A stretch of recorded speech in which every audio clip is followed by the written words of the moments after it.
ससुराल के अत्याचार अब सहन नहीं होंगे। चहकती आई थी चांदनी आंगन में। अपनी उम्र से ज्यादा समझदार हो गई थी। समझदार हो भी न कैसे, 14 साल की उम्र में ही जो ब्याह दी गई थी। अपाहिज पिता और कमजोर आर्थिक स्थिति का हवाला देकर उसकी मौसी ने उसका ब्याह कराया था। 16 साल का दूल्हा, माता पिता का परम आज्ञाकारी लाडला, छोटी छोटी बातों पर चांदनी से लड़ भिड़ जाता।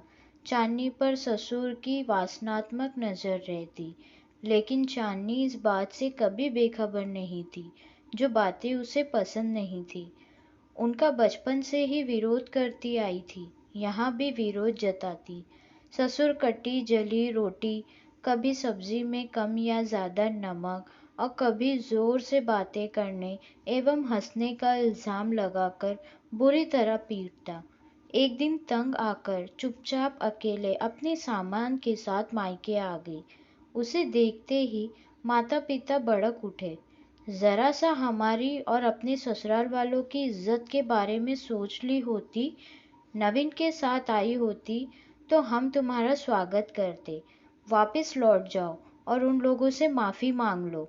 पिता के अपाहिज होने और माँ की परेशानियों को देखते हुए भी चांदनी ने दृढ़ता पूर्वक जवाब दिया, माँ, अब मैं 18 साल की हो चुकी हूँ, अपने बारे में निर्णय ले सकती हूँ।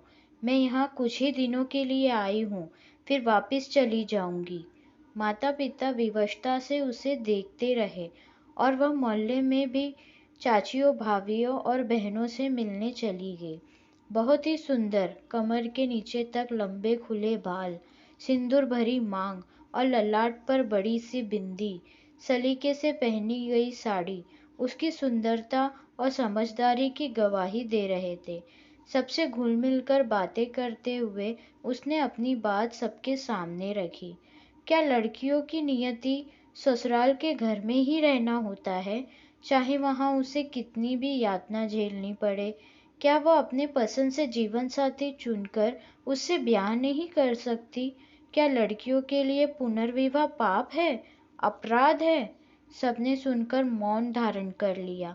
सिर्फ उसके बचपन की सहेली पूर्णिमा, जो अब कॉलेज में पढ़ रही थी, ने कहा, तुम अपने दिल की सुनो और जो सही लगे वही करो। लोग बोलेंगे, तुम्हारी आलोचना करेंगे, लेकिन तुम्हारी समस्याओं का समाधान तुम्हें स्वयं ढूंढना पड़ेगा। चांदनी अपने पुराने अंदाज में खिलखिला पड़ी। अगले ही क्षण उसकी आंखों में आंसू भर आए। पूर्णिमा को गले लगाते हुए बोली, सखी, मैं जीना चाहती हूँ, मरने से डर लगता है, वो भी उन लोगों के हाथों मरने से जो मुझसे बिल्कुल भी प्यार नहीं करते। अब चांदनी ने ठान लिया कि अब जो करना है स्वयं करना है। चांदनी ने पढ़ाई शुरू की और जैसे तैसे कर उसने घर के सारे काम भी संभाले और माता पिता के ताने भी सुने और अपनी पढ़ाई पूरी की। और चांदनी अब आगे की तैयारी भी कर रही है, लेकिन छोटे प्राइवेट स्कूल में बच्चों को पढ़ाने जाती है, आकर बच्चों को ट्यूशन देती है और अपने भविष्य के सजाने के लिए भरसक प्रयास कर रही है।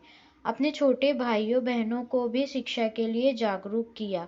आज गांव के लोग चांदनी की प्रशंसा करते हुए कहते हैं, चांदनी से कुछ बुरा नहीं किया, उसे भी तो खुशी से जीने का हक है। दोस्तों, कहानी पसंद आई होगी तो प्लीज़ मेरे चैनल को लाइक, शेयर एंड सब्सक्राइब ज़रूर करें।